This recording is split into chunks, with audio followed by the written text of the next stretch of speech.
হাঁসজারু brigade, এটা হচ্ছে হাঁসজারু brigade.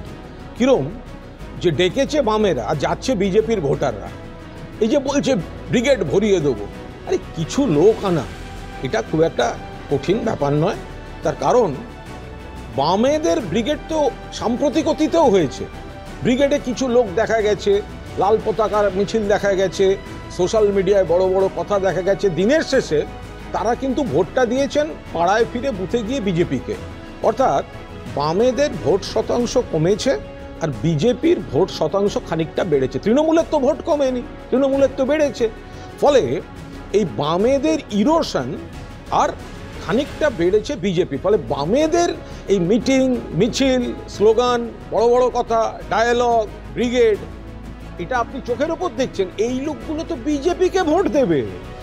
এর আগেও দেখবেন ব্রিগেডের পরের দিন বা ব্রিগেডের দিন বিকেল থেকে সোশ্যাল মিডিয়া, পরের দিনে বামেদের কাগজপত্র সব কত লোক হয়েছে, কত লোক হয়েছে। আরে ভাই, ভোটটা তাহলে কোথায় গেল? ফলে এটা হাঁসজারু ব্রিগেড। বামেদের দিক থেকে এই ব্রিগেডে ঘুরে দাঁড়ানো, তাৎপর্য এসব কিচ্ছু নেই। এর তাৎপর্য হচ্ছে এটা দেখতে একরকম, ভেতরে একরকম।